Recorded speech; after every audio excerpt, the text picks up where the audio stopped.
Perubahan iklim adalah tantangan terbesar yang sedang kita hadapi saat ini. Kenaikan suhu bumi, abrasi pantai, hingga cuaca ekstrim semakin sering terjadi.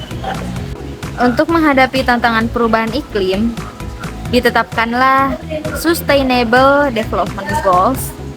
Salah satu di antaranya adalah SDGs nomor 13 yang berfokus pada penanganan dan aksi terhadap perubahan iklim.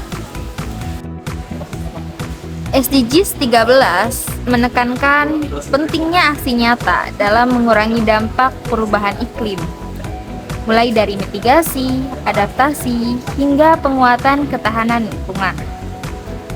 Salah satu bentuk aksi nyata tersebut dapat dilakukan melalui pelestarian dan rehabilitasi ekosistem pesisir.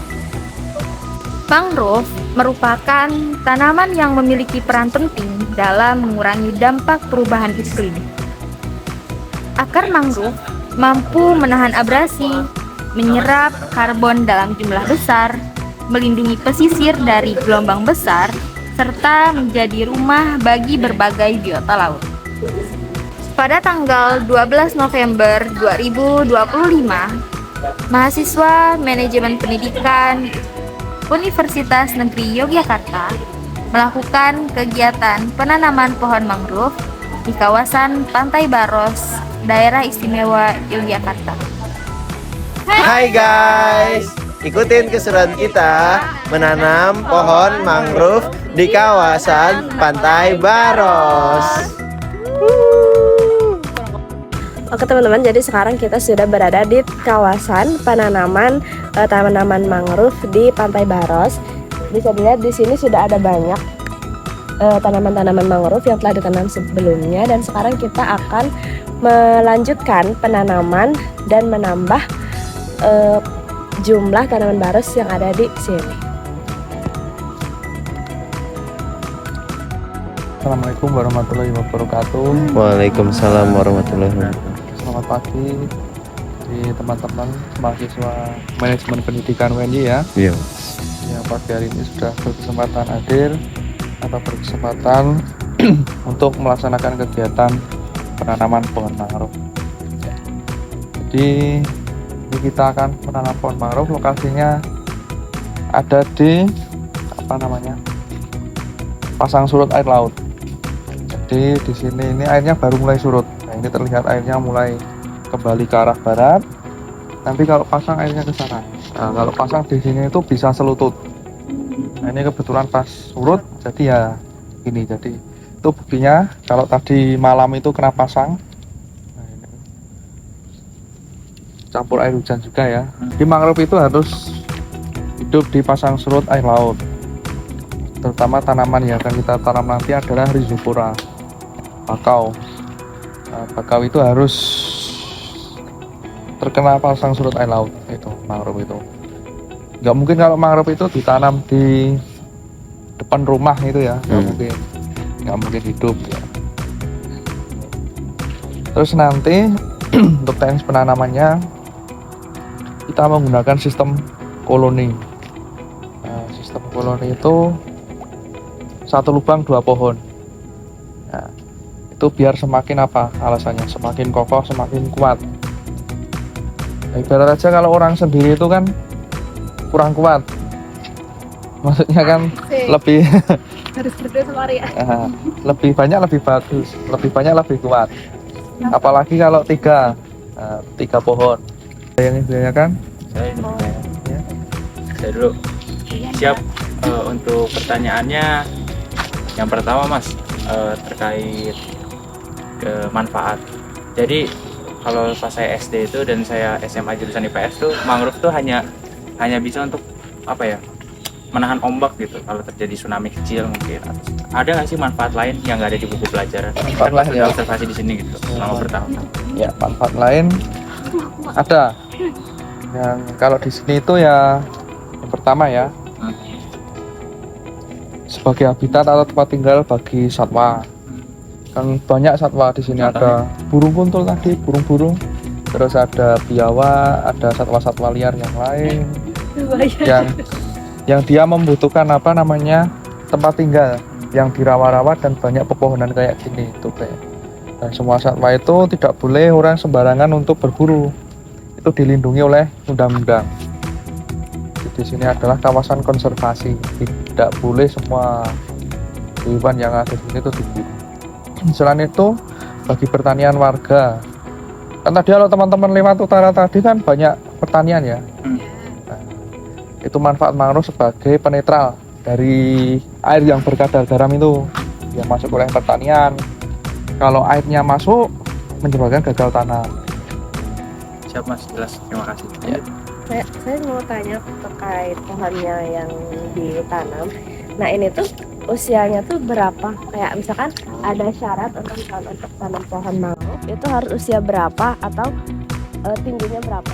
Tinggi berapa senti? Untuk usia jenis bakau itu kurang lebih 3 bulan setelah proses penyemaian. Di proses penyemaian itu dulu namanya propagul. Itu dulu di ujungnya yang ada daunnya itu ada bijinya. Terus bijinya dilepas, dia tumbuh daun. Nah, ditancapkan ke dalam medianya ya polybag dan tanah yang ya tentunya yang mengandung humus, kompos dan lain-lain itu. Dengan dipandu oleh Mas Riko selaku pengelola kawasan konservasi mangrove Pantai Baros, kami mempelajari cara menanam pohon mangrove yang benar, memahami ekosistem pesisir, serta mengetahui betapa pentingnya menjaga keberlanjutan alam. Dalam kegiatan ini, kami berhasil menanam 20 bibit mangrove sebagai bentuk kontribusi nyata terhadap aksi mitigasi perubahan iklim. Kegiatan ini diikuti oleh mahasiswa melalui open volunteer yang hadir dengan semangat untuk berperan langsung dalam pelestarian lingkungan.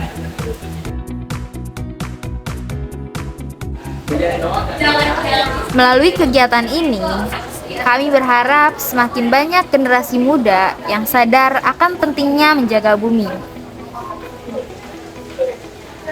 Aksi penanaman pohon mangrove ini dapat memberikan dampak besar bagi masa depan, khususnya dalam menghadapi perubahan iklim. Bersama kita bisa menjaga alam, bersama kita bisa wujudkan SDGs 13. Dan hari ini langkah kecil itu kami mulai dari Pantai Baros. Sekian dari kegiatan kita hari ini. Sampai jumpa di pertemuan selanjutnya. Dadah.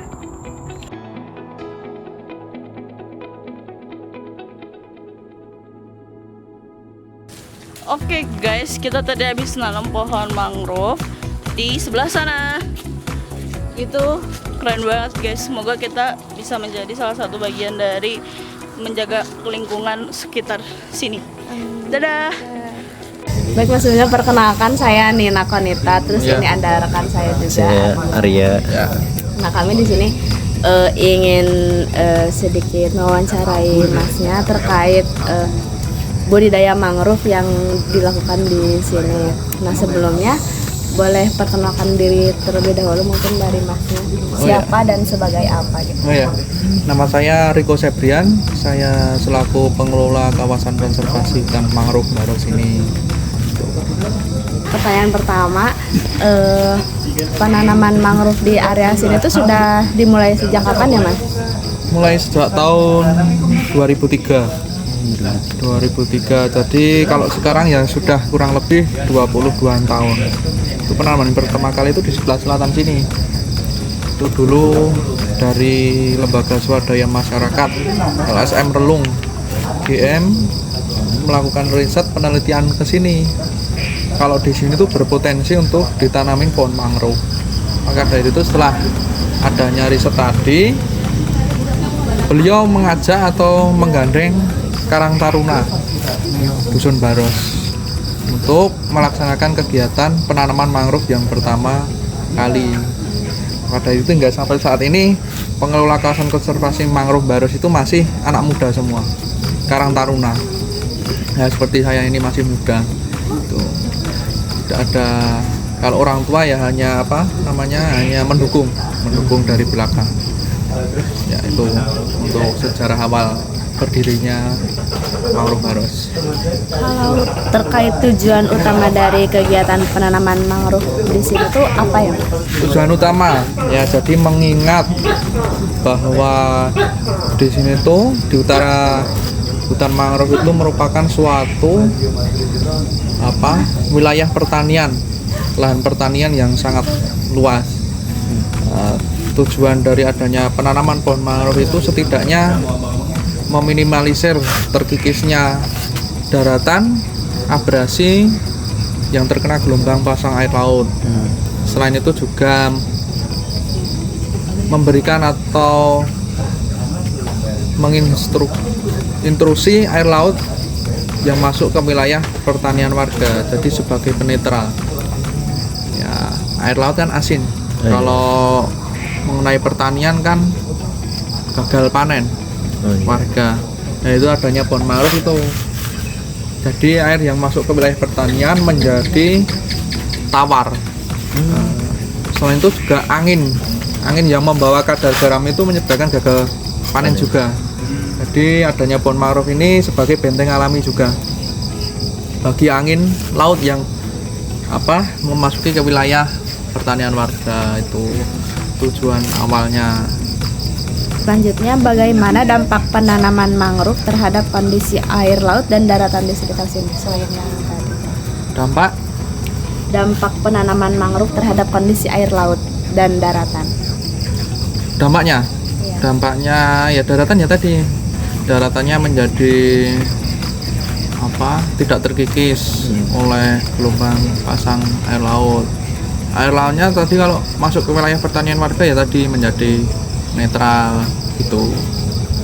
Selanjutnya, apakah ada manfaat sosial atau ekonomi dari adanya mangrove ini yang dirasakan oleh masyarakat? Ya masyarakat, kalau Karang Taruna jelas ya, jadi teman-teman pengelola itu mendapatkan income juga dari berkegiatan di eduwisata mangrove Baros ini.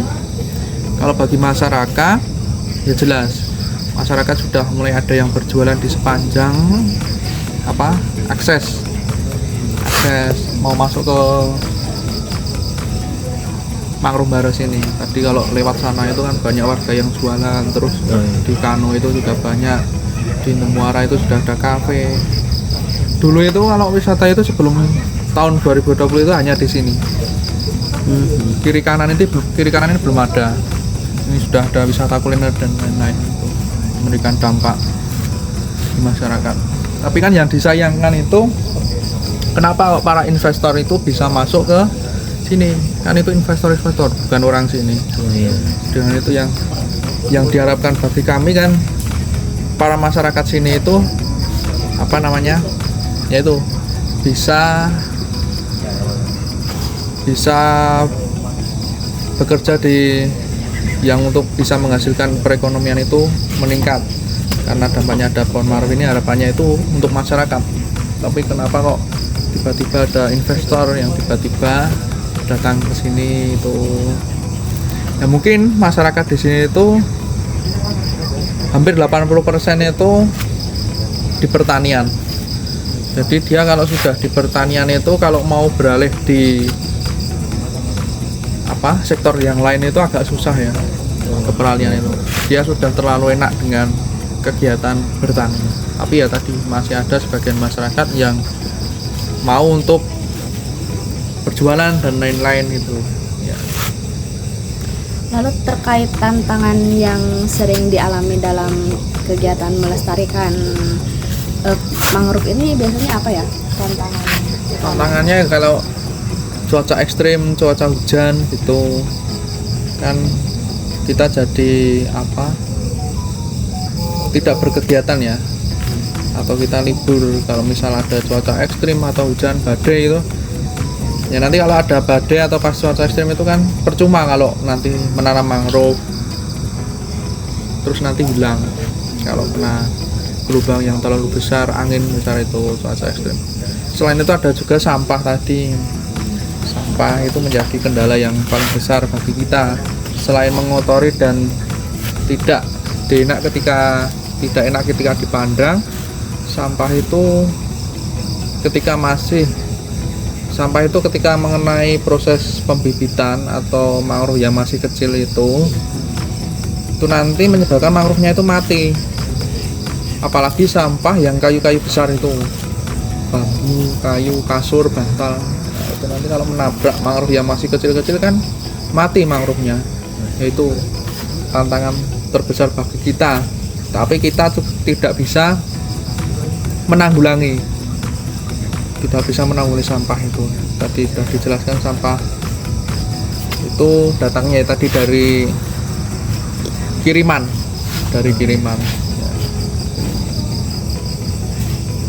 Lalu terakhir ini Mbak, apa harapan dari Masnya agar kegiatan itu bisa lebih mendukung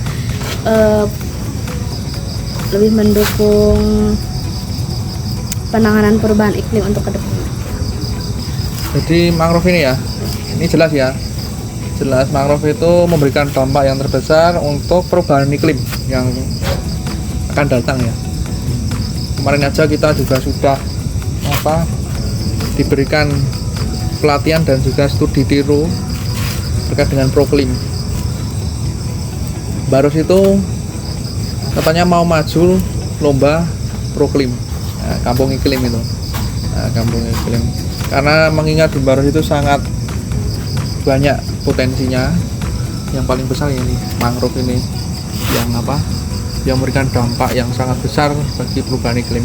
Karena kita juga besok semakin kita perbesar lagi untuk lahan mangrove. Jadi kita melakukan penanaman mangrove secara terus-menerus ya, untuk bisa memberikan perubahan iklim itu. Nah, itu mungkin Mas dari kami. Terima kasih sudah menjawab banyak sekali pertanyaan. Ya. Dari